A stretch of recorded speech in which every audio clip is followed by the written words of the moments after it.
Welcome, everyone. How are you? So today I'm talking about pulmonary hypertension. Yes, yeah.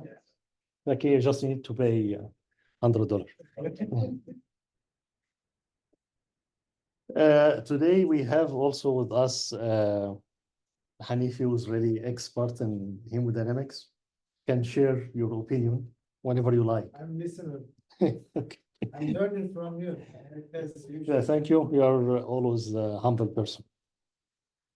So pulmonary hypertension, what we need to understand today, just to highlight, to make your life easier, hopefully, and to make the knowledge retention to the maximum, I'm using number 2. So I'll try to segregate everything in two things, two components. So first we'll discuss what are the two components of hemodynamics. So for anyone to understand hemodynamics in details is not very difficult, but to give opinion, consultative opinion in hemodynamics, you need to have 1 year of fellowship. But everyone can understand hemodynamics. Applying hemodynamics as a consultative service, you need to do an echocardiography and a detailed assessment. That's a different story. But to understand hemodynamics, every one of us working in ICU should understand the basics of hemodynamics. So what are the 6 phenotypes of pulmonary hypertension? Unfortunately, a lot of our colleagues all over the world, they call pulmonary hypertension as BPHN, which is wrong. So not all pulmonary hypertension is BPHN. BPHN is just one phenotype of pulmonary hypertension, which is failure of postnatal transition, which is a change from fetal high pulmonary artery pressure circulation to normal neonatal circulation. That's just one type. But pulmonary hypertension as a concept includes at least 6 phenotypes. So we summarize 6 phenotypes today, and not all of them in our brain, we assume that pulmonary hypertension, the one that requires nitric oxide, and we need to start pulmonary vasodilator. No, only 2 of them out of the 6 require pulmonary vasodilator. 2 of them, the nitric oxide is contraindicated, and 2 of them, they just have abnormal flow, either high flow or low flow, and also nitric oxide probably contraindicated, or pulmonary vasodilator. So it's really important to understand about the physiology or the phenotype of the pulmonary hypertension that we are treating. And then to diagnose pulmonary hypertension with the high pulmonary vascular resistance, you need 2 clinical signs. We'll discuss that also in details. And when we diagnose by echo, we need 2 minimum echo criteria to diagnose pulmonary hypertension, not only relying on one, because there is limitation for each one of them. So that's just a summary of everything. But to understand hemodynamics in just one slide, if I would like to summarize hemodynamics in one slide, this is a slide. So stable hemodynamics means 2 things: normal resistance and normal flow. So if I'm asking you to assess hemodynamics for any person, at the end, if you give me the resistance and the flow for 2 circulations, for pulmonary and systemic, that's it. That's what I need from you. So you tell me that the flow in the systemic circulation is normal and the pulmonary circulation is normal and the resistance is normal in both. That's it. This is the hemodynamics, typically. But to do that, you need a lot of work to do and a lot of assessments, because clinical assessment is not enough. You may need invasive parameters like invasive blood pressure, and you may need also echo in some situations. So on the right side of the heart, we have right heart, which is pushing blood against resistance and pushing a flow, which is certain volume of blood. So typically the normal blood flow should have good pump, which is right heart pumping, and you need a resistance to push that flow to a certain limit or to a certain distance. Typically, when you have a pump and you have a hose, you need a hose with certain resistance, certain narrowing to push the flow to a certain distance. Otherwise, the flow will be very low. So we need the resistance that's healthy, and the resistance should be within normal values.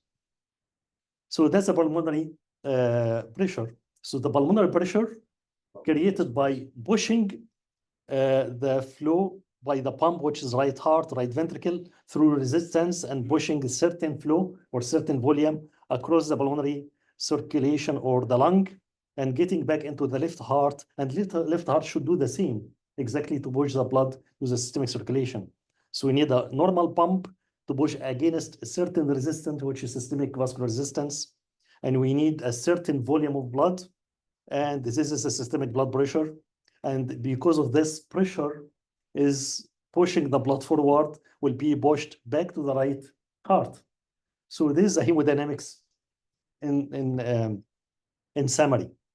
So typically, again, you need a normal resistance and normal volume of blood and normal performance of the pump or the right ventricle or the left ventricle for systemic circulation. So typically what you need to calculate is 2 by 2 things. So if I am asking you to assess the hemodynamics, you now completed 1 year of training and now expert in hemodynamics, you need to do 2 by 2 things. And then if you do that 2 by 2, 4 things, you know everything about hemodynamics. So typically, as I mentioned before, systemic circulation, you need to calculate the systemic blood flow. And systemic blood flow indices, we have mean blood pressure and pulse pressure, cardiac output, and tissue oxygen binaires. So these are the parameters that reflect the systemic blood flow. And you need to calculate the systemic vascular resistance, which is mean blood pressure divided by the left cardiac output. Very easy and simple. You just need the blood pressure from the monitor, and you need to calculate the cardiac output by echo. So you need echo to be done. And if you divide mean blood pressure by cardiac output, you get the systemic vascular resistance as millimeter mercury per liter per kg. So millimeter mercury per liter cardiac output or cardiac flow per kg. Millimeter mercury per liter per kg. And we have to convert the cardiac output to liter per minute, which is, for example, you have 120 ml, it will be 0.12. So simply, if you divide 50 millimeter mercury by 0.12, you will get around 120, 150 millimeter mercury per liter per kg per minute, which is normal systemic vascular resistance. You do the same for pulmonary blood flow. So pulmonary blood flow, you assess right heart output or right heart flow, which is cardiac output calculated by echo, by Doppler, arterial oxygen saturation, which is surrogate marker of adequate pulmonary circulation, ventilation perfusion mismatch, because you may have high pulmonary artery pressure simply because you have decreased ventilation. So you have abnormal ventilation perfusion mismatch, which should be matching around 1 to 0.8. You said millimeter mercury. Yeah, per liter per kg, Yes, per minute. Per liter per kg. Yes. Per minute. Then there's no minute. And the normal level is 160 to 200. To 200 millimeter mercury per liter per kg per minute, because you have the cardiac output per minute. Yeah. Okay. And then pulmonary vascular resistance is a little bit tricky to assess because you need the mean pulmonary artery pressure. And to calculate the mean pulmonary artery pressure, you need both the systolic and the diastolic. Only you can do that by cardiac cath, or if you have the tricuspid regurg, significant tricuspid regurg, to calculate the systemic pulmonary artery pressure, and the pulmonary regurg to calculate the diastolic pulmonary artery pressure. If you have both, you can calculate 2/3 diastolic with 1/3 systolic, and you can get the mean pulmonary artery pressure. Only if you have both the tricuspid regurg and pulmonary regurg, which is not really typical in all of the cases. Or you need to calculate it by cardiac cath. Could you repeat again? If you have a pulmonary regurg and regurg. Yes. So how can you calculate? So the pulmonary regurg pressure gradient is equivalent to the diastolic pulmonary artery pressure because it happened diastole, and the tricuspid regurg is equivalent to the estimated systolic pulmonary artery pressure when you're at 5 millimeter mercury, which is right atrial pressure, estimated systemic pulmonary artery pressure. So 2/3 diastolic plus 1/3 systolic. You will get the mean pulmonary artery pressure. Only if you have the tricuspid regurg and pulmonary regurg, which is not typical in all of the cases. Pulmonary regurg is not very common to see in pulmonary hypertension. Okay, So can I summarize this story as if allow me? yeah, This is yeah. So pulmonary, so with vascular resistance times pulmonary blood flow.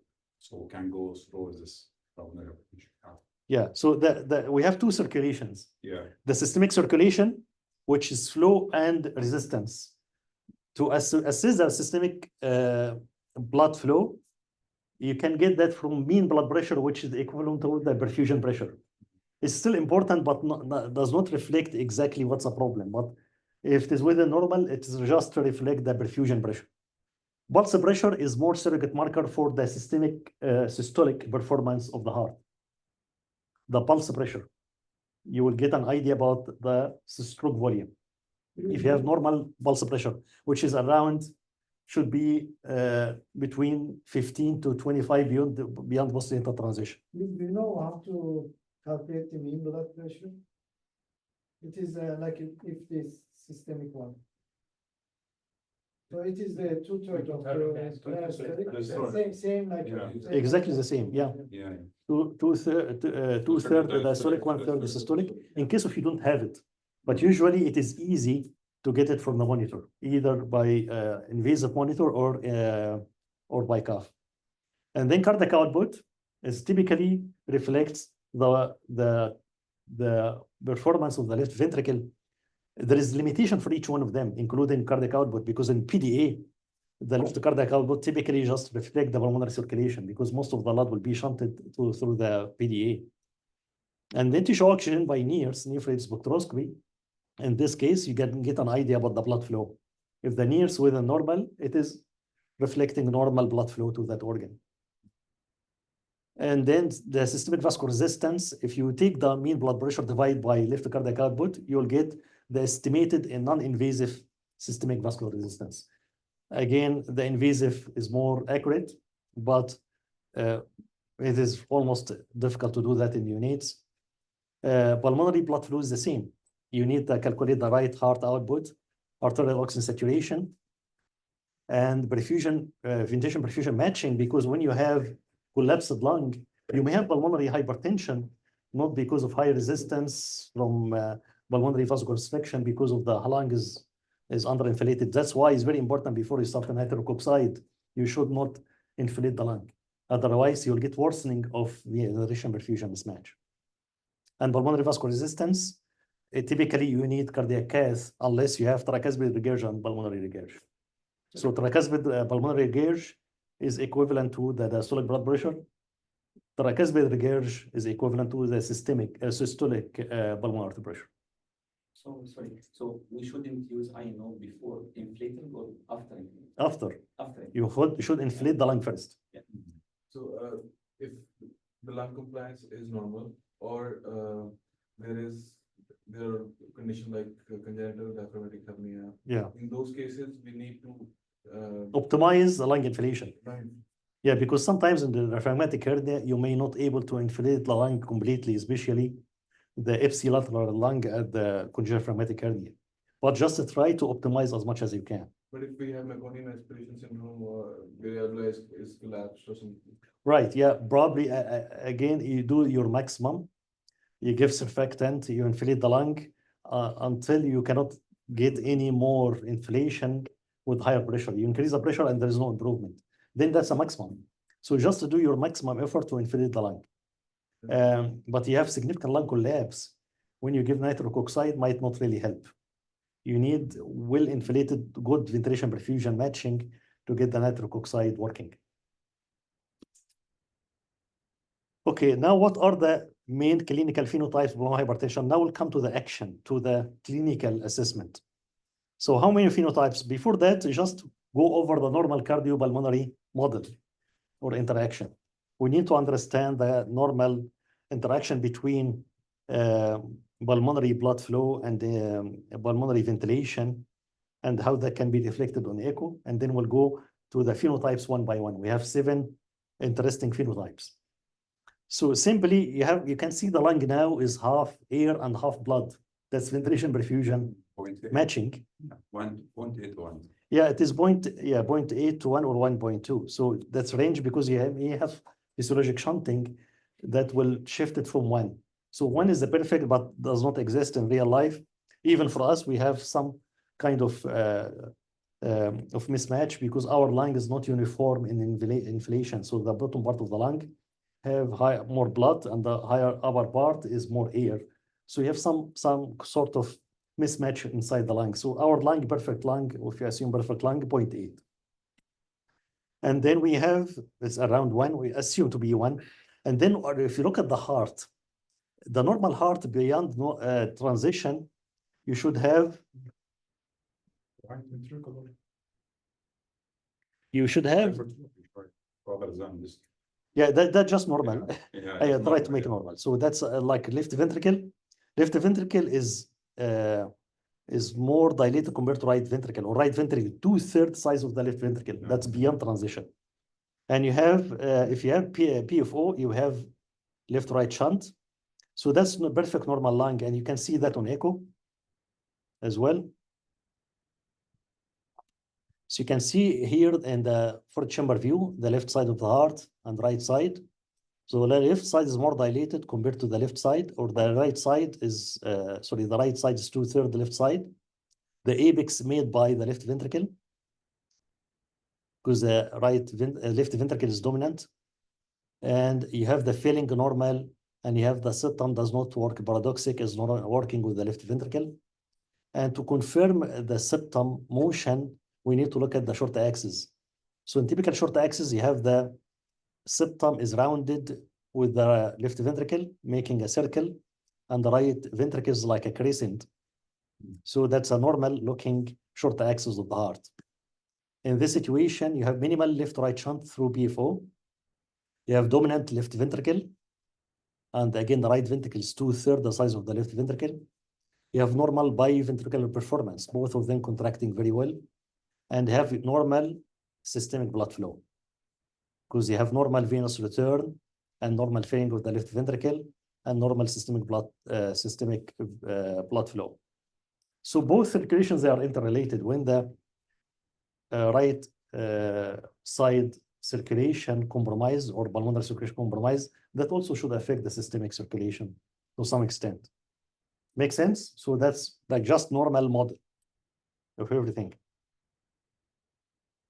Then let us discuss how we assess this model to diagnose pulmonary hypertension. As I mentioned before, you have two circulations, pulmonary and systemic. So on the right side here, you have the pulmonary circulation with right ventricle output as a surrogate marker for RV performance. You have normal pulmonary artery pressure, and the pulmonary vascular resistance can be calculated through this equation. So pulmonary artery pressure divided by, or mean pulmonary artery pressure by right ventricle output, you will get milliliter mercury per liter per kg per minute. Systemic circulation, you have normal LV output, you have normal blood pressure, and even if you have shunt, you have to assess the direction from the higher resistance to the lower resistance. If the resistance is higher on the systemic, then the shunt should be left to right. Now let us discuss the first phenotype. So now the change of the heart image is different. Now we have dominance of the right ventricle compared to left ventricle. So that's high pulmonary vascular resistance, PVHN, or persistent pulmonary hypertension of the newborn. So now you can look at the lung. The lung is the air more than blood, or blood. Typically, I have to say it this way, the blood less than air, because the blood decreased because of high resistance. So the air did not affect, they don't have any issues with the ventilation. That's why in typical PVHN, without lung disease, the lung is oligemic, because the lung is well aerated and the air in the lung will appear black and no blood, so the lung appear more oligemic or less blood than expected. So typically you have the ventilation perfusion ratio more than 1. Why? Because the air now filling more space compared to blood. When there is one less than the other, then the ratio is disturbed. So they have the ventilation more than perfusion. Typically, the perfusion less than the ventilation because of the high resistance. And you have the right to left shunt through the PDA because the resistance more on the right side, or PFO. And then you have dominant right ventricle. How to assess that? You can assess that by echo. So in the echo, you can see the right side is more dilated compared to the left side. But still in this stage, the performance is good. So no issue with the output. Just they have high resistance. That's we are at the early stages. The heart still can react with this high resistance, still working well as giving normal output. So that's common scenario here. You have term or preterm infant with hypoxemic respiratory failure secondary to prenatal hypoxia. And you look at the heart here. So you have the right side is dilated compared to the left side. You have the septum pushed from right to left. You have the tricuspid regurg here as a blue color moving, blood moving away from the apex or from the probe. And you have the septum, I think is easy to realize now. The septum is both from right to left, and right side is more dilated compared to left. So the reverse ratio. So now the left is crescent and right is dilated. And here you can see the PDA. And PDA in this, where is the mouse? Yeah. PDA here is a blue color. So you have the pulmonary artery, and the pulmonary artery should have two branches, right branch and left branch. But there is third branch here, which is a PDA. And PDA, if it is right to left, will appear blue because the blood moves away from the probe. So moves from the pulmonary to the descending aorta. That's why it's blue. Is the chamber view? Yeah, for chamber view, you have the right side dilated more than the left side. Yeah, there's a tricuspid regurg. Yes. And then typically in this case, good oxygenation, support ventilation if needed, and start nitric oxide. As- One thing, I think, Yeah. I'm sorry about interruption. Yeah, no, you interrupted. The PDA direction, you should put a pulse Doppler. Yeah. And then don't trust your eyes. Sometimes it's in the right direction. And you put a pulse Doppler, and then the pulse Doppler will show you which direction. Wonderful. That's very good. Yeah, the aim here is not to give you the details of the echo. Yeah, just to get an idea about the hemodynamics of infant with pulmonary hypertension, the direction of the blood, what should be. But typically, when we do the echo, it should be detailed and should be confirmed by Doppler. And I will come to that later when we how to assess pulmonary hypertension by echo in brief, not in details. Typically, we have to target saturation 90 or 95, pulmonary vasodilator as or nitric oxide, and then in this situation, we are targeting to decrease the resistance. There is a concept, and well, I'm not sure in this concept in your mind, but in concept with some people that we should reverse the shunt to get the success in this situation. So sometimes they give actually vasopressor to increase the systemic circulation to reverse the shunt, which is wrong concept.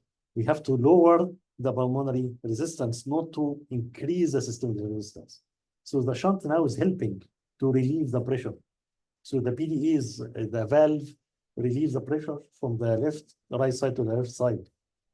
And you'll get the shunt reversed or become bidirectional once you decrease the pulmonary vascular resistance. So the success here, once you see the pulmonary vascular resistance dropped below systemic. But typically here it is suprasystemic. How I know it is suprasystemic? Because the septum goes from left to right in systole, means that the right side pressure is higher than the left in systole. And the PDA is right to left. It means that the pulmonary circulation pressure or resistance exceeding the system. Sure. Yes. Yeah. Now it's pulmonary hypertension systemic or systemic blood pressure medication. So at the time, think if that possible. Yes. If you have issue with the hypertension, Systemic, yeah. Okay. but if the blood pressure, systemic blood pressure is normal, don't give vasopressor just to reverse the shunt. Only if there's hypotension, and I will come to that. That's different phenotype. So in this Because I know that 5 phenotype, you are the last 7 phenotype. 6, probably one of them is quite rare. Yeah, the 5 is going. But Transient, we mean. Yeah. Transient. one of them is very transient and very. We added because we have seen recently some cases of them. But typically the common types are five. Five types. Yeah, pulmonary in this type we have just to highlight pulmonary circulation. We have the right ventricle pressure is normal. So when you have the arrow, it's transverse means with the normal. And we have the pulmonary artery pressure estimated is high. And you have the pulmonary vascular resistance is high. So by doing this kind of assessment of flow and resistance, you know what things that you need to fix. Systemic circulation, everything is within normal. So the left cardiac output, the blood pressure is normal, and systemic vascular resistance is normal. So you don't have to do anything with systemic circulation. So what you need to work on here to lower the resistance back to normal. It means the blood flow is normal and we work in the area of the vascular resistance. Exactly, yes. Yeah.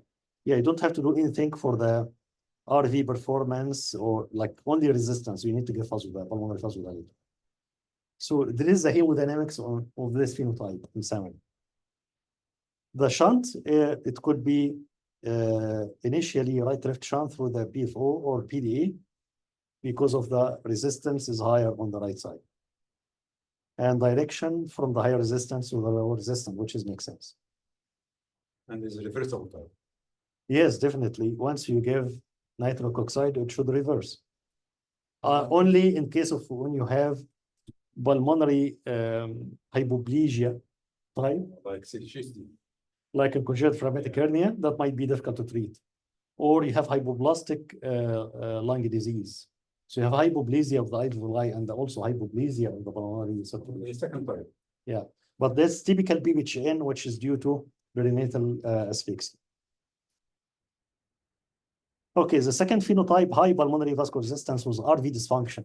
Now you left the baby for some time, or the infant came to the unit late, or the pulmonary vascular resistance was too high, or it is a really severe type from the beginning, or the infant is premature and the RV capacity to compensate is low. So these are the factors that might make the RV performance poor. Again, it is the same. You have ventilation perfusion ratio more than 1, but now we have the right ventricle does not contract. Dominant. Yeah. Yeah, still dominant, but is very weak.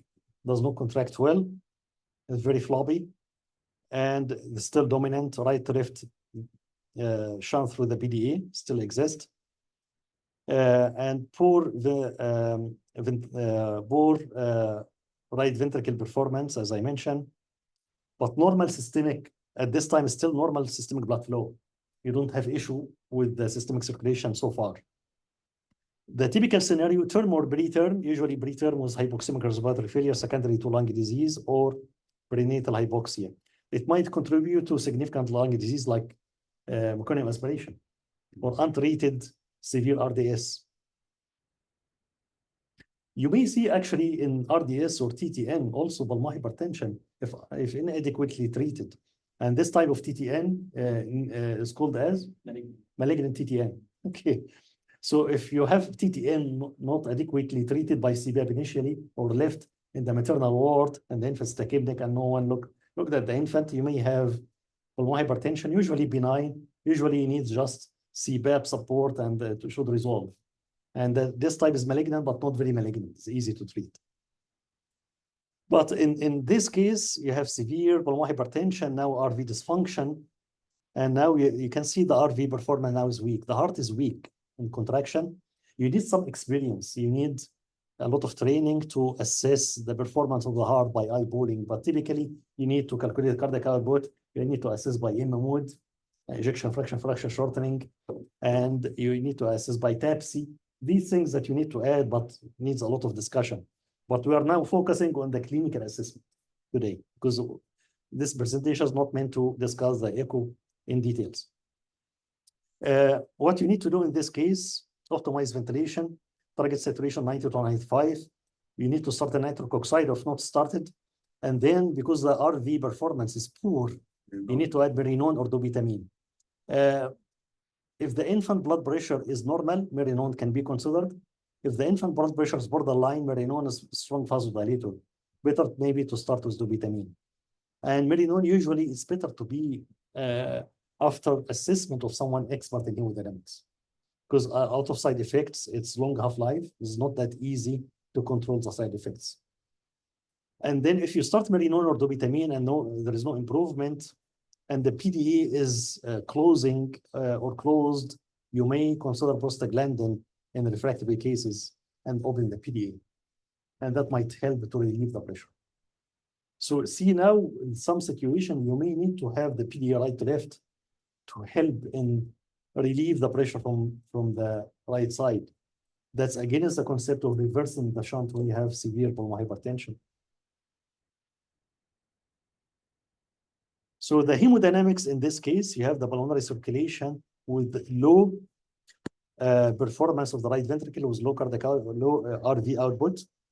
And still you have high pulmonary vascular resistance or high pulmonary outer pressure due to high resistance. But the systemic circulation so far is good. But that's very important part of the system. You have still normal LV output, still normal blood pressure, and still normal systemic vascular resistance. So you don't have to consider any systemic indication at this time, and the shunt still right to left. And in this situation, you may see typical tricuspid regurg because you need a strong right ventricle to push the blood against the tricuspid valve to create the regurg. So tricuspid regurg in this case is not very reliable. And we rely more on the parameters that reflect the RV performance like TAPC or cardiac output. Do you have a question? Okay.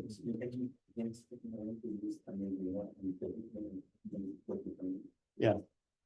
So when you have RV dysfunction, it's very clear. And at the same time, you have normal systemic blood flow, you may consider Merinone.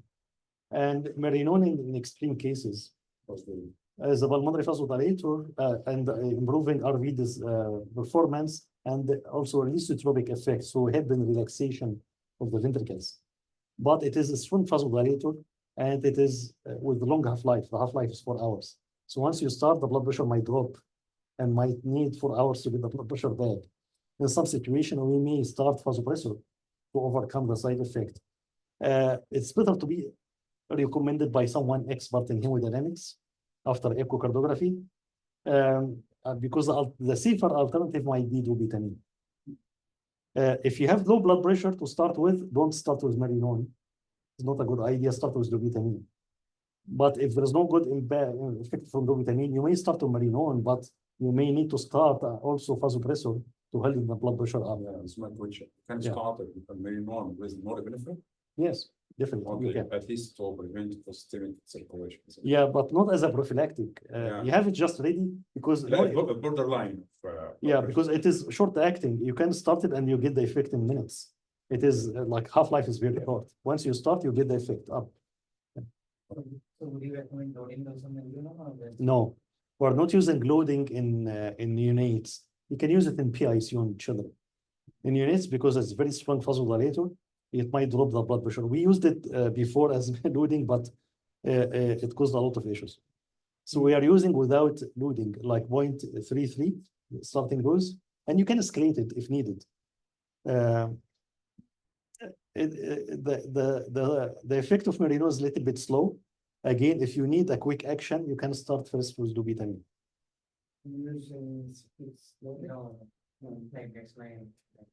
Maybe in PICU or cardiac ICU, but not in NICU. We are not using loading in NICU. And there is 2 situations you have to be very cautious in using Merinone, or maybe avoid using Merinone in HIE, because already the clearance is late. So you have late clearance by the kidney and liver, which is already compromised by being HIE. And the half-life is very long. It might be 1 day. So avoid using Merinone in HIE as possible, and very premature baby, because it is they are very susceptible to develop hypotension with the Merinone. And you can start dobutamine. Yes, dobutamine is a good alternative. Clinically, increased pulmonary vascular resistance without. Sorry? How can you suspect increased pulmonary vascular resistance without it clinically? I will come to that. Yeah, it's not very sensitive, but I will come to that. Yeah. That's a very good question. So now we have the third phenotype, LV dysfunction with pulmonary venous hypertension. So Now, not use Merinone. yes, now we have to be very careful. Yeah. And this case might be really tricky, and you probably cannot diagnose it easily without echo. So LV dysfunction, in this case, probably the LV is bad. You may have RV dysfunction, but the LV is even worse. And because of the LV dysfunction, so the pressure cannot, or the blood cannot pass easily from the left atrium to the left ventricle, so stagnant in the pulmonary circulation, mainly pulmonary venous circulation. That's why you have associated pulmonary venous hypertension because of the back pressure from the left side. So the pressure cannot be pushed forward. And this situation clinically will be typically like BPHN, hypoxemic. You have pre and post ductal saturation difference because of the PDA in this case is still right to left PDA. So typically like BPHN, but you have in this case systemic hypotension. So low systemic blood flow and low systemic blood pressure. You have RV dominance. So the common scenario, term or preterm infant with hypoxemia, secondary to failure of postnatal transition and high flow, you may have it also in AV malformation, like high flow extracardiac, or AV malformation, which can be cranial or can be hepatic. Yeah, vein of Galen, or can be hepatic. So some sort of high circulation, high flow outside the heart. It's very tricky, difficult, and not easy to diagnose, but the management is very critical because you may have typical clinical picture, the same like pulmonary hypertension, but the nitric oxide is contraindicated in this case. So typically here, you don't have the pulmonary vascular resistance high, but you have the systemic blood flow low. Remember the equations, you need to put in both sides, which flow is lower, which resistance is low or high. In this situation, you have low flow on the systemic side, and the resistance on the pulmonary circulation is normal. That's why you have the PDA right to left shunt. Typically, it is the same like coarctation of aorta. You have the systemic circulation benefit from the PDA. So you need to maintain the PDA right to left. So optimize ventilation, target saturation, you may have it wider because you don't want to decrease the pulmonary vascular resistance by giving more oxygen. So be cautious in giving oxygen. You just keep in your mind the same as you treat the coarctation of aorta. When you treat coarctation of aorta, you keep the pulmonary vascular resistance lower. We don't give oxygen. Typically, sometimes we give less than FiO2 oxygen. Like mix oxygen with nitrogen to get the FiO2 18%, not 21%. That's sometimes used to increase the pulmonary vascular resistance to maintain the PDA shunt. One of the written recommendations that potentially can be considered in coarctation or interrupted aortic arch. Merinone or dobutamine can be used. Typically, dobutamine, unless the pulmonary, the systemic blood pressure is not very low. And sometimes use prostaglandin if the PDE is closing. And don't use nitric oxide. I remember one case recently in another center, died with brain necrosis and like brain death because they used nitric oxide in infant with coarctation, with almost the same physiology here. And it was a court case. So the family complained because they misdiagnosed the case in the referring center. Typically, what they missed that the equation, if you have pre and post ductal saturation difference, so you have pre-ductal saturation higher than the post-ductal, plus hypotension, don't start the nitric oxide. Easy. That's very easy equation to keep in your mind for the entire of your life, without echo, for sure. If you have echo, that's a different scenario. So you have pre and post-ductal saturation difference plus hypotension at any time during the first week of life. Don't start nitric oxide without echo. Yeah, no, without coarctation or coarctation. Or coarctation, or Yeah. could be LV dysfunction. Okay? Hypertension, like upper limb, lower limb, or No, like systemic hypotension. You have systemic hypotension with pre and post ductal saturation difference. You may have the same scenario, which is really typical. Infant was discharged home or was stable for 1 day and then mother baby unit and came to you with pre and post ductal saturation difference, and you assess the blood pressure is low. The first thing to do here life-saving, just to support respiratory care, put on IV lines and start prostaglandin. Don't think about nitric oxide. Even before calling echo, start prostaglandin. And that's what you are going to do to save the life for this building. Yeah, it depends. If the blood pressure is low, you may use, but the prostaglandin is more important. Right, Hanifi? Yeah, Dr. Yasser? Yes. So, Dr. Yasser, I have a question, if you don't mind. This is Ahmed. Yeah. So what about epinephrine in such case? And what about if we can use epinephrine like the alpha dose or beta dose in such case? Echocardiography, if you rule out any structural coarctation or total aortic arch, epinephrine is a reasonable option, because in this situation, epinephrine will help in the blood pressure and at the same time as inotropy for the heart. Yeah, that's an option. Yeah, you can use epinephrine. Sorry? Using the pulmonary. You mean the pulmonary vascular resistance? Yeah, the only issue with the epinephrine, if you are giving a high dose, like more than 15 mics per kg per minute, you may increase the pulmonary vascular resistance.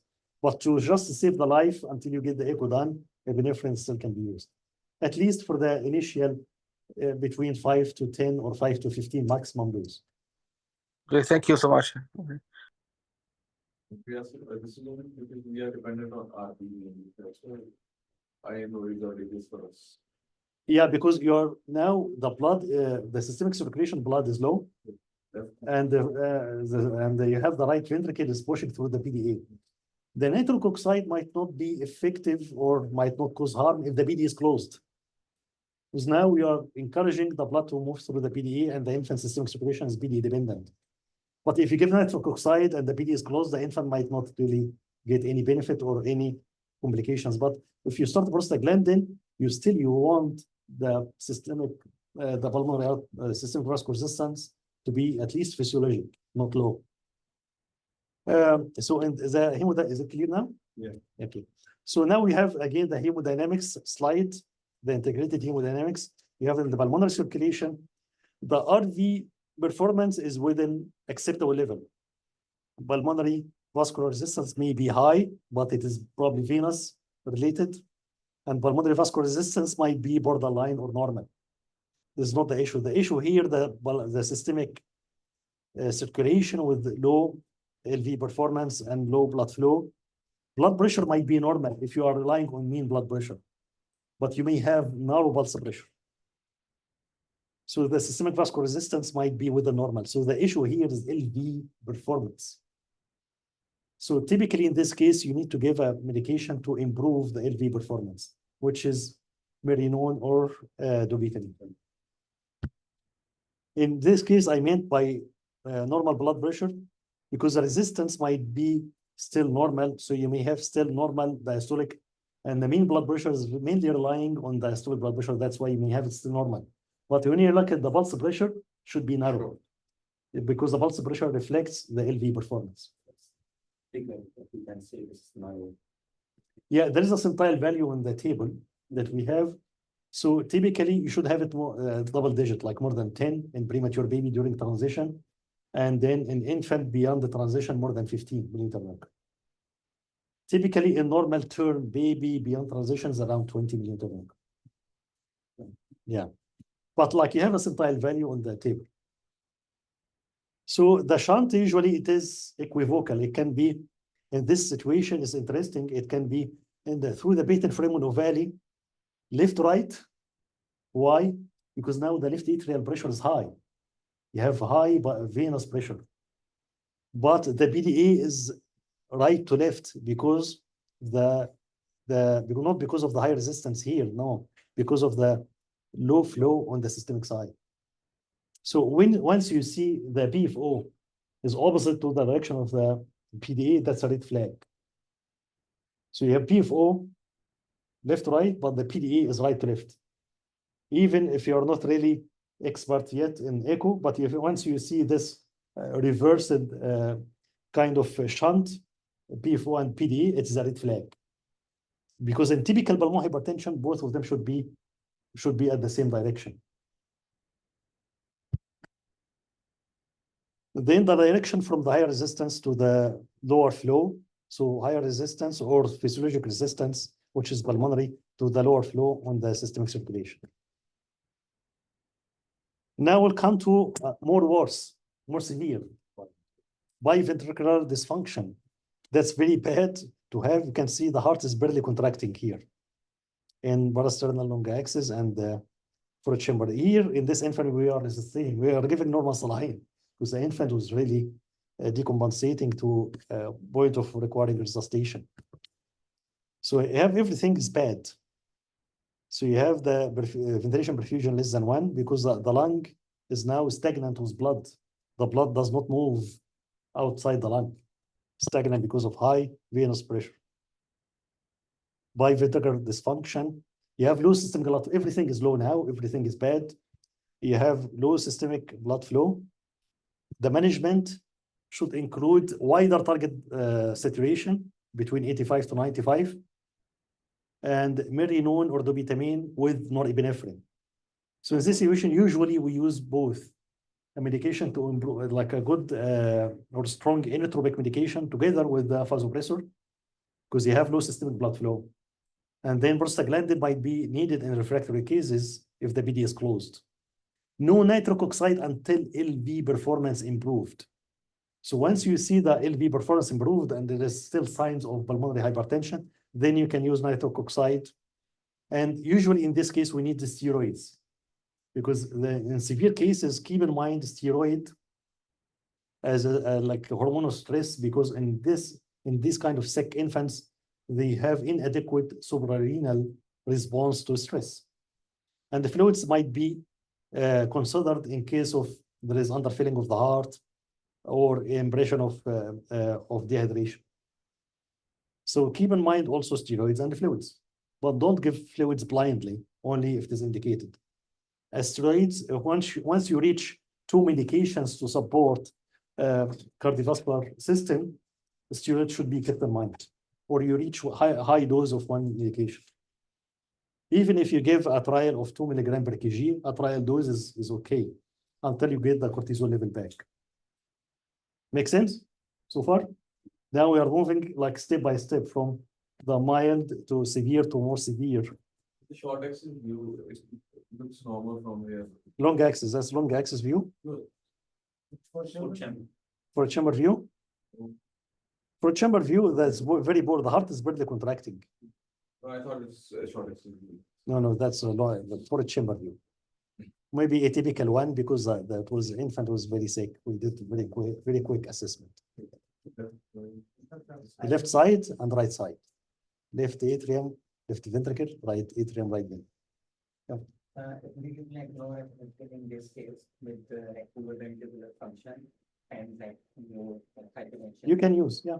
But if it increases the upper load on like a poor ventricular function, then right. Well, why we use the norepinephrine? I just will tell you one more secret about norepinephrine.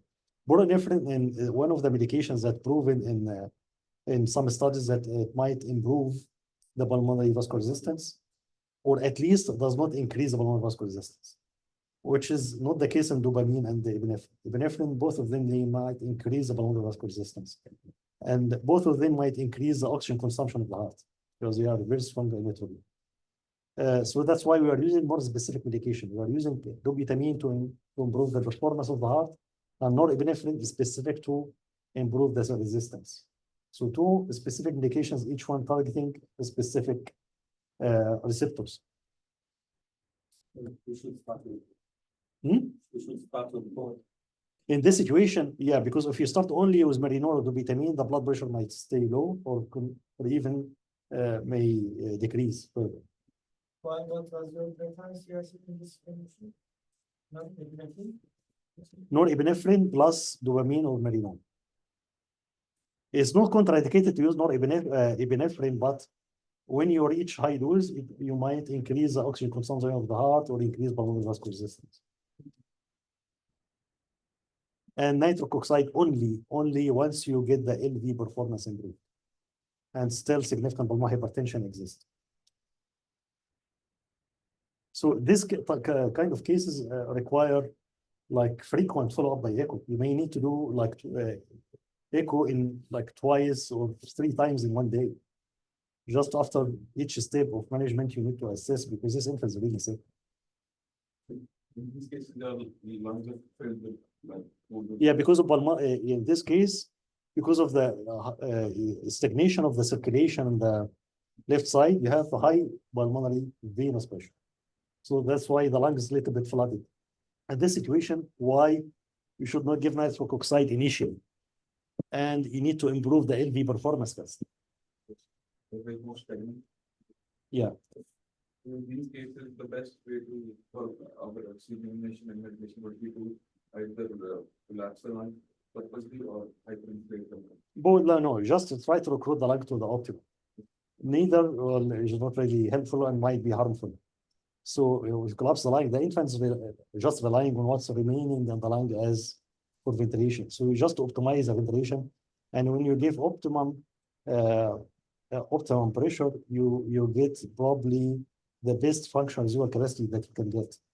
So typically the ventilation perfusion is suboptimal here. So the ventilation, try to optimize, give the physiologic tidal volume and physiologic beat in this case. Absolutely, yes. For type C and type 4, suppose we have some institutions that didn't have any equal. And they told us maybe to have to receive any equal again to get some lifted ventricular. Yeah. Performance started to be not fine. What we lose the situation? If you don't have echo? Influence. No, like in this case, it's really very tricky. You need to refer to another center. Yeah, so if you don't have echo available, that's not a tertiary center. Tertiary center should have echo backup. If not by hemodynamics expert, should be by cardiologist. If you don't have echo, that's not a tertiary center. You need to refer the case. No, I mean, I'm referring to the case, what we do, it's ours. Yeah, so then like what you need to do in this case, optimize the lung ventilation, use a medication that can work on both heart and systemic like epinephrine, or mix between dobutamine and epinephrine, the same. Yeah. Prostaglandin, if you are not sure, keep prostaglandin always in your body. Does not harm. Prostaglandin, if it is not going to benefit, will not harm. So if you're stuck and you don't know, prostaglandin can be really a safe medication to use because it could be congenital heart as well. Then we decide to give fluids. You can give a trial of one bolus and see the effect on hemodynamics. If there's no improvement, you don't have to keep giving. If you're not sure about the filling, because also you need echo to assess the filling of the heart. So the integrated hemodynamics in this case, typically you have low RV performance, you have again the high pulmonary pressure, typically venous pressure. Probably you have higher resistance because also that impact the RV performance, but the systemic blood flow is low, the systemic resistance is borderline or low, but it is the main issue. The main issue is not the resistance. The main issue is our LV performance. And the shunt, in this case, usually it is from left to right. In this case, or can be right to left. It can be equivocal. Depends which ventricle is more affected than the other. So it can be right to left or left to right. It can be in both directions, or can be bi-directional. Simply. Now we'll come to another time, which you may not consider it as pulmonary hypertension, but it is pulmonary high flow. So the pulmonary pressure is two things. Now I think you understand again. I keep repeating that again and again. The hemodynamics of the pulmonary circulation is two things, or the pulmonary pressure, made of two things: the resistance and the flow. So either you have high resistance, making pulmonary hypertension, PPHN, as we used to say, or you may have the opposite.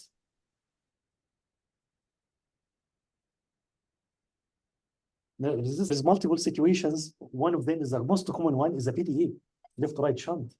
PDA left-right shunt will increase the flow through the lung, and you have the opposite. You have the left side of the heart is very dilated compared to the right side, because you have hyperdynamic circulation on the left side, and the PDA is left-right.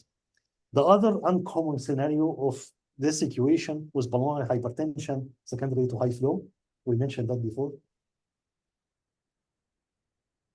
the AV malformation. When you have AV malformation, that's why it's not helpful in AV malformation to give nitric oxide unless the infant is very sick and severely hypoxemic. So here you have the PDA, left to right, or mainly left to right. And you have the LV is very dilated. And typically in this case, if you need to close the duct, medically, rarely surgical is needed, and optimize the lung. You need to give high pressure, high beep to limit the shunt and keep the pulmonary vascular resistance physiological, even a little bit higher than physiologic, which we call it the medical, the non-medical treatment of the PD. Except a little bit of H, lower target saturation. Are you okay, Rebecca? Okay. And you give a little bit pressure to keep the lung well inflated, like optimize the functions of the chemist.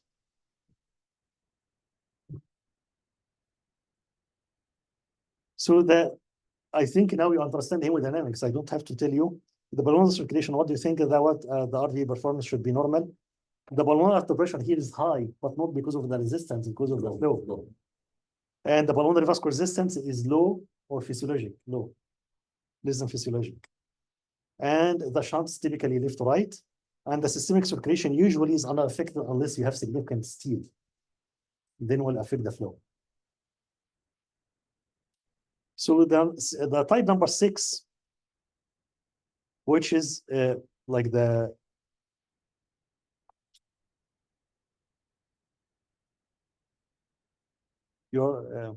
type number 6. You have a summary. Just be sure that you have a summary slide. Yeah. So here you have the pulmonary circulation. You have high flow, high pressure because of the high flow, but the resistance is low. So high flow and low resistance, and systemic circulation initially not affected unless you have stealing, and that's why the shunt is purely left-right. And here the type number 6, which is uncommon. That's why you can still consider the phenotypes are 5. This type, how many cases that we have so far? I think maybe 2 or 3 cases in a year, right, Hanifi? Yeah. So this type is very interesting type, but it's very tricky to manage. That's why it's better to have it because you may have it in your unit. And Hanif told me that you recently had a case, similar case. So this case is a transient RV hypertrophy with low pulmonary blood flow. How it happened and why? In this case, if the PDA is closed antenatally, so the PDA is very important, crucial to work well antenatally for the fetus. Then for any reason, if the PDA started to close before birth, typically if the PDA closed completely, the fetus will die. You know that, right? But if the PDA is closing,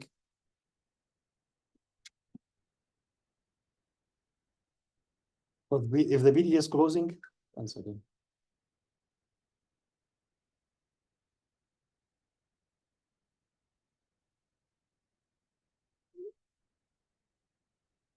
Yeah, it's 2 o'clock here. Okay. So, but if the PDA is closed, do you have anything after the 2 o'clock? Okay. So that's it for the day? Yeah, you don't have anything, any other teachers? No. Yeah. So if the PD is closing antenatally or became restrictive, the right ventricle is dependent on the PDA. Most of the RV flow goes through the PDA and shunt through the PDA to the systemic, correct? And minimal of the RV flow goes to the lung, only 10%. 90% goes to the PDA.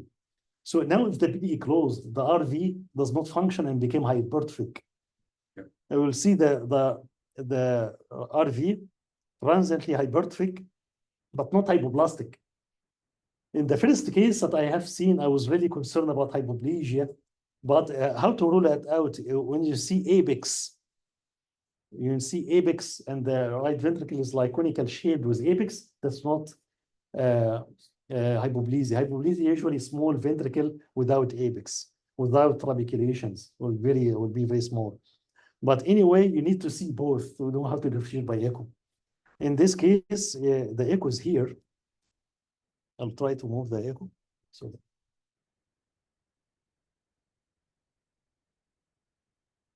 yeah, so you can see, I'm not sure if clear or not. Yeah, this is very small, but you can see the right ventricle with apex here and just very trabeculated and small. So you can, it is a small right ventricle, not hypoplastic. So what's the management of this case? You will see this infant was very poor saturation 75 to 80, but stable otherwise. Typically might not require ventilation, might not require anything. So management, optimize ventilation if needed, maybe CPAP maximum. You should not use any troops. You should not use nitric oxide in this case, which is common clinical mistake, unless the oxygen therapy, like the nitric oxide or unnecessary oxygen therapy is contraindicated. You may give fluids only if needed, because like just to improve the filling of the right ventricle. What you may do sometimes just to open the duct for some time by prostaglandin. This case is expected to improve by itself in 5 days. 5 to 6 days, you'll see different heart with a normal right ventricle without doing anything. Maximum you need to do is just prostaglandin. If the duct is closed and the infant is very sick. Except target saturation more than 75, like the same like congenital cyanotic heart. You don't have to do anything else. You probably yeah, will be low because of the low saturation, but will be comparable. The extraction should be within normal.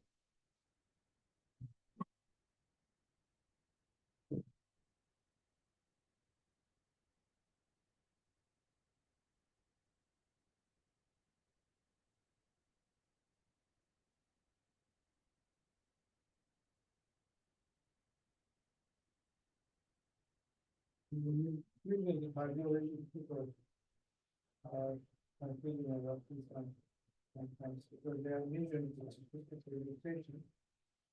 And in these cases, the registration is very severe because there is no cavity. Yeah. Everybody is overflowing to the Right. Yes. Waste time. Yeah. Any question, Ahmed or Rebecca? Yes, yes, sir. Yeah. That was very good. Thank you. But I just have a question about number 6, phenotype number 6. Yes. In what condition, yes, a specific condition, could we have that? Because I guess we are more familiar with the first two phenotypes. Right. Yeah. The typical case scenario for number 6, when you have, it is usually happen with antenatal premature closure of the PDA. Okay. The typical scenario, you will see infant is cyanotic, like saturation 75. Mm-hmm. Require echo. Typically, usually we consider cardiology echo in this case. Okay. important thing. Yeah. Thank you. They are very asymptomatic cases, and they are usually catched by the 24-hour screening, congenital. Exactly. screening. Yeah. That's very important. So usually, if the nurse in the maternal ward did not notice the color, it is catched by the screening test, pulse oximetry screening. Oh, okay. And that's why typically you will get echo by cardiology. If the cardiologist is familiar with this case, because it's not very common to happen, they will catch it up as just RV, and it happened in our case, and I think was managed well. And we took over the management after that. And like in 5 days, you will get surprises. The infant completely normal, with improved saturation and improved RV filling. Yeah. Okay. Thank you. My pleasure. So have you seen case recently? Yeah, the last case is not great, but there was a lower quality and a similar, they catch with the 24-hour screening, and then the saturation was only 83. Yes. And then improved? Improved after Yeah, that? yeah. Yeah. So if you get improved without anything, that's also consistent with the case. You get improvement in probably day 5, day 6. So yes, like this case, if in this time, maybe it's sharp, and the two balls within 5 days for the group. Yes. So can be sharp and this time. Yeah, if the case missed and baby went home. Yeah. And improve after 5 days. Yes, yeah, will improve without anything. Yeah. And later on, No impact on the any outcome later. If this infant is going to be very sick, will be sick from the beginning, the first day, before going home. So if the PDA really closed or the very compromised, the infant will be very sick from before leaving the hospital. So we'll catch it up. In this case, the prostaglandin is helpful. So pulmonary circulation here, you have RV performance. It is usually good, but because of the underfilling, you cannot assess adequately by echo.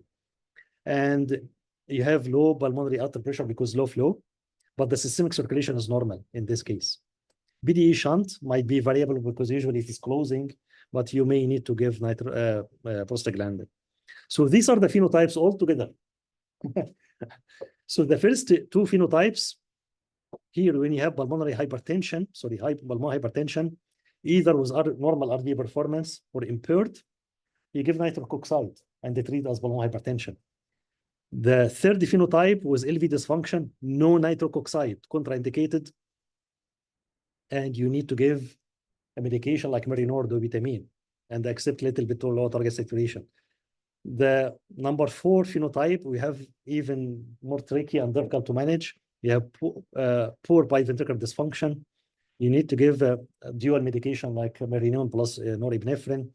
You may need to give prostaglandin. Fluids might be needed, and steroids usually needed.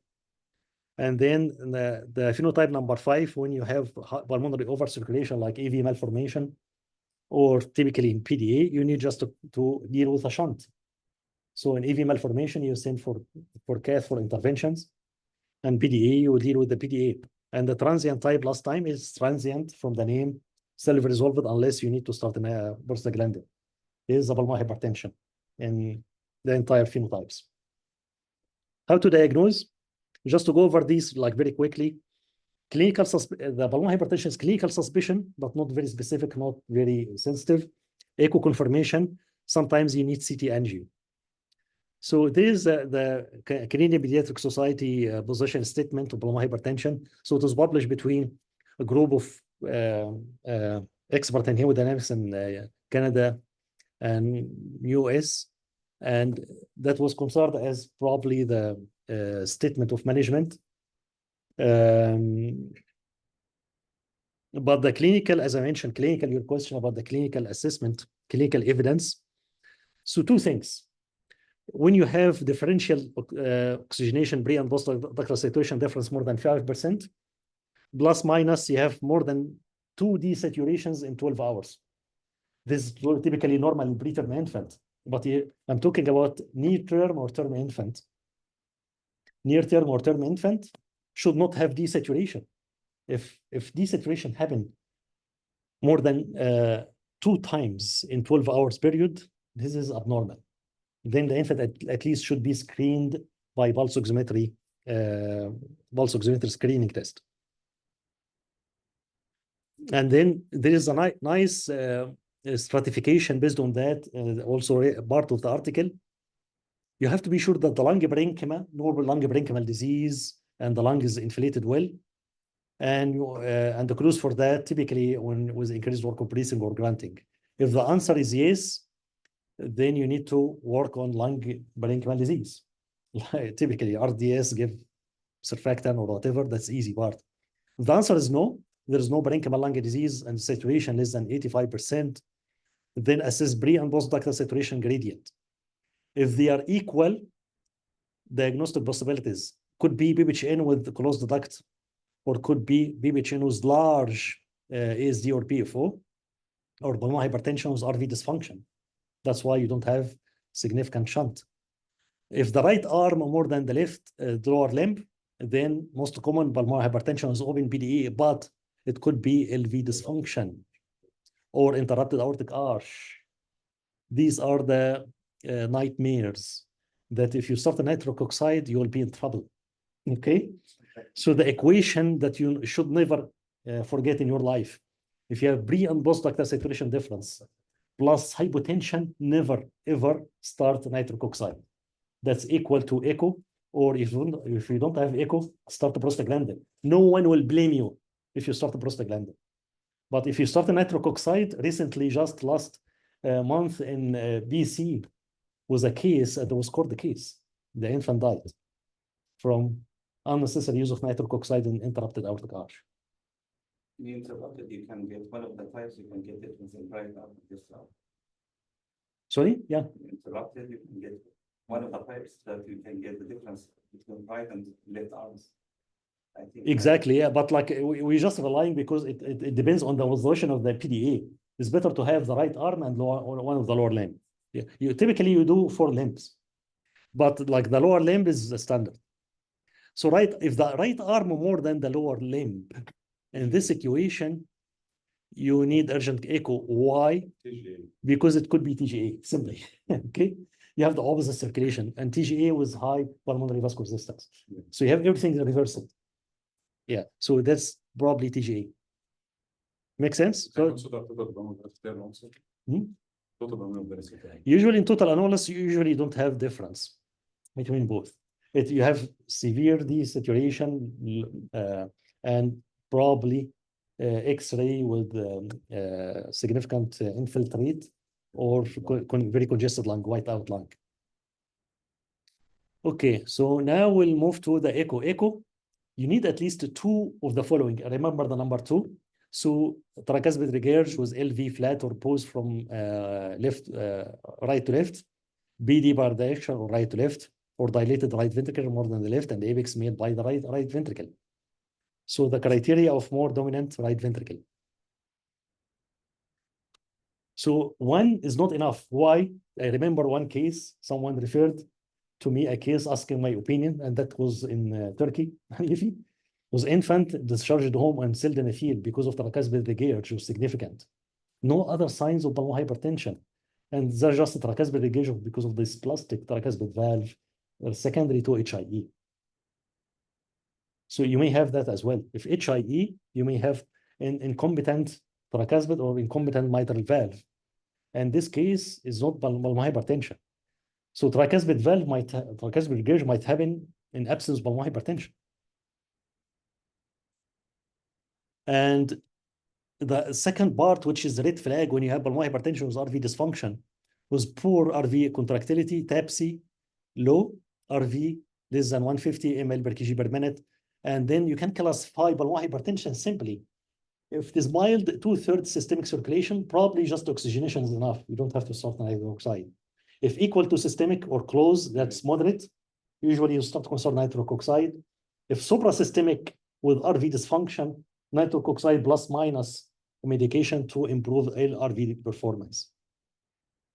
So just explaining like in a nice cartoon, you have the BDA right left shunt, you have dilated right ventricle with tricuspid regurg, and I have dilated right atrium with impaired venous return with decreased pulmonary blood flow because of high resistance, and RV filling might be low. That's why systemic blood flow in severe cases might be dropped, and systemic vascular resistance also might be dropped. Can you tell me why systemic vascular resistance might be low in severe pulmonary hypertension? Because hypoxemia, if you have significant hypoxemia is severe pulmonary vasoconstrictor and systemic vasodilator. So when you have severe hypoxemia, you may have systemic vascular resistance low. You may have hypotension secondary to severe hypoxemia. I just skip this part. Is more detailed about the echo because of the time, and just go over the management in this slide. So you have hypoxemia in near-term infant or term. So optimize ventilation with lung recruitment. That's a priority. Improve ventilation perfusion. And then consider echo. And the echo, you have one of 2 options other than if there is no pulmonary hypertension, just to consider other causes of hypoxemia. But if you have pulmonary hypertension, it could be one of 2 things. Pulmonary hypertension with high pulmonary vascular resistance, start a nitric oxide 20 parts per million, no or partial response, then consider it, assess for systemic blood flow. If the systemic blood flow is low, if the answer is no, then use Merinon as inotropy or lisotropy to decrease the pulmonary vascular resistance, and or dobutamine as alternative, or prostaglandin in resistant cases. If the systemic blood flow is low and the answer is yes, then you need to use you can have, and there is RV dysfunction, then use dobutamine for inotropy or epinephrine and prostaglandin also in resistant cases. If no RV dysfunction, you can use norepinephrine as systemic vasoconstrictor or vasopressin. It might be helpful, especially in refractory cases. Hydrocortisone, keep that medication in mind when you reach that level of severity, because usually in sick babies at this level, they may have some sort of suprarenal dysfunction. So this is a framework of management, almost the same as written in the Canadian Pediatric Society position statement guidelines. Any question so far? So at the end, which is very, very rare to happen at the end, you did your PEST and you treat the echocardiography, ruled out any suspected congenital heart disease, and you are dealing with significant and very refractory pulmonary hypertension, and there is no improvement after even prostaglandin. Then keep in mind with unresolved hypoxemia, 3 things. You may need to refer the case to ECMO for management. So refer our cases to Edmonton.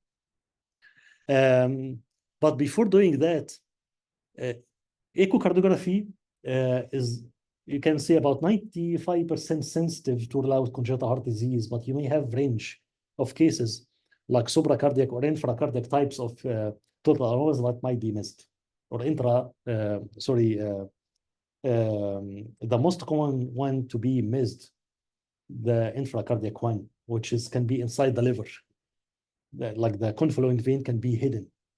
So that might be missed. And to rule it out 100%, you need CT angio. Because like if you send for ECMO, you have to be 100% sure there is no any suspicion of congenital heart disease, especially the cases that you may not send for surgery. So I can remember in my experience a few cases that missed from echo and diagnosed by CT angio. 2 of them total aneurysm pulmonary venous return, and 1 of them with peripheral pulmonary hypoplasia. Only peripheral, was not really diagnosed by echo. And that was case that was discussed with me by someone like from outside Canada. And then that case was proven by CT angio as peripheral hypoplasia of the pulmonary circulation. And those intractable was live. There is no any specific management because you may need to do only transplantation. And that's unacceptable before or unfeasible before 1 year, and the infant will not survive. So that withdrawal of care was considered for that case. So by this slide, I think that's the end. And thank you very much. Any question from? Thank you, Dr. Yasser. Thank you. That's great lecture. Thank you so much. Yeah. Well, thank you, Yasser. My pleasure. Thank you, Rebecca, for joining. Like stealing means like shift of the blood through the PDA from systemic. So still like shift the blood from the systemic circulation. So the systemic circulation will be less blood, especially during diastole, shift to pulmonary circulation in PDA left to right channel. So like right to left. Move of blood, significant right, volume of blood. left, right. Yeah, left to right channel. Your point of like which you are mentioning, systemic stealing means is more of the flow is going to the pulmonary, is less is going to the system.